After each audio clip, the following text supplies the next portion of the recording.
Hello, dear friends. This is Ann Keeler Evans, peacemaker, poet, tarotist, and author of the Peacemaker's Tarot for the 21st century and for the major arcana cards that I created to go with it. It was a really interesting time of the moon and of the earth. This is the equinox time.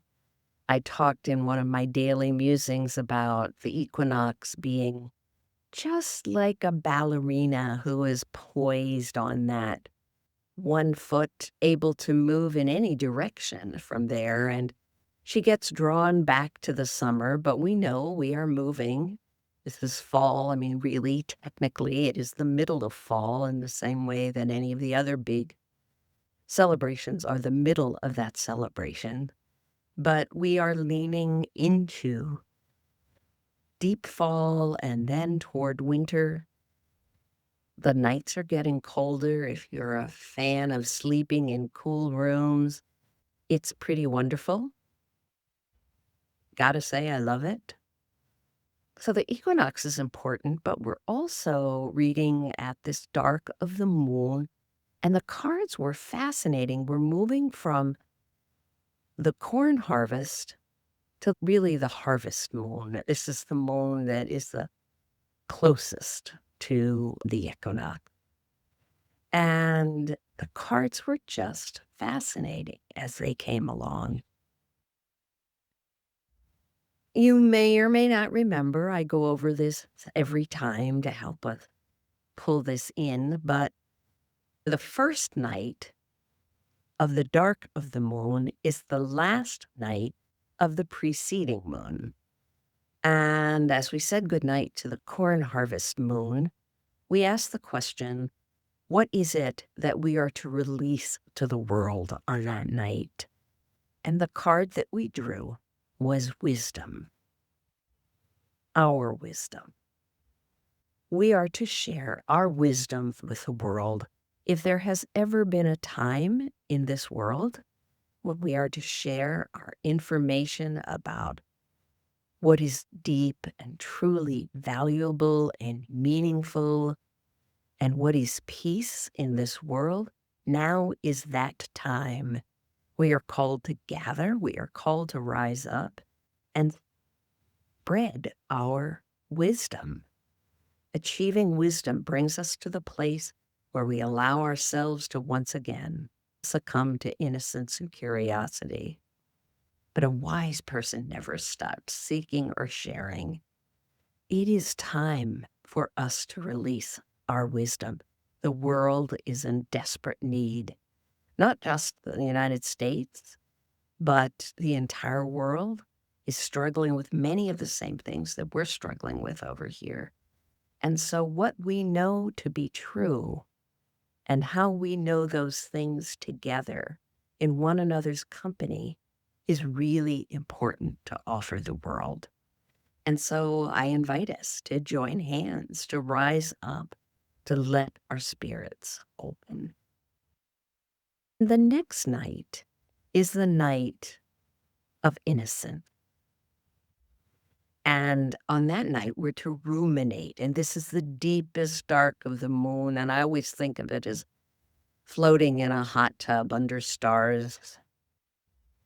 But what's so very interesting that wisdom was the 21st card. And all of a sudden, we're brought back to innocence. Why would we think we know so much about life that we let go of innocence and curiosity in face of the world's magnificence and in face of the world's determination to tell us what we should know? No, we're still exploring. We're curious, and we know what it means to keep ourselves safe. But our safety lies in one another.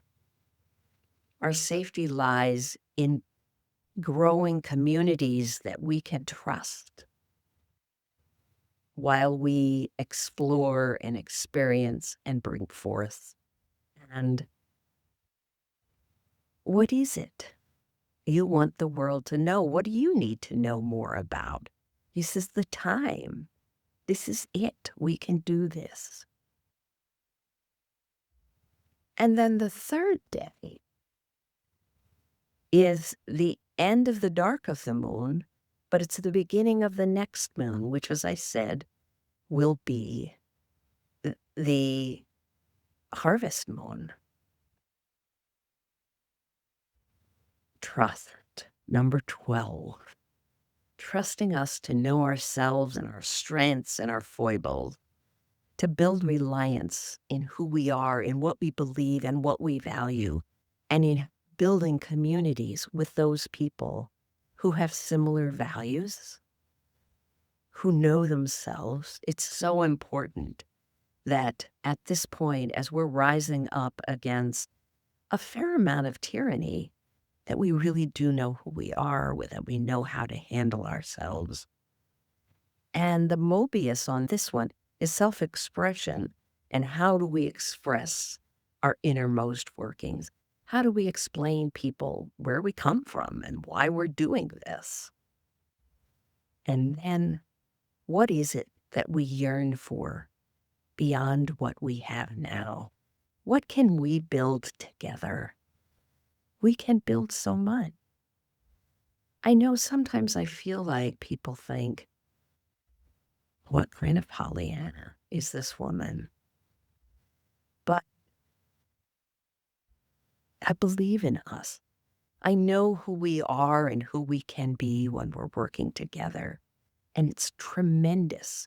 And I know that the world is in very deep need of our strengths, of our beliefs, of our hope, of our sense of possibility for who America can be again when she is not being that now. But we have countries who are reminding us how to do that. But you and I, we're here. We're working on what it is we know to be possible. We are sharing our wisdom. We're exploring our curiosity, allowing ourselves to be vulnerable and to learn something new, and to learn that life is not always the way we've had it to be. And then to trust ourselves and what we know and our partners in the peace journey. It's a good month. It's a good month to be us. So let's go forward and be who we are. I wish you salam, shalom, peace, and blessed be. If you want to find me, you can find me at AnnKillerEvans.org. You can find me on Substack, and you can find me in YouTube at AnnKillerEvan. I'm so happy to know you. I'm so happy you follow me on this. And if you know other people who might enjoy this, please tell them about me. Invite them along. Thank you so much. Blessed be. See you soon.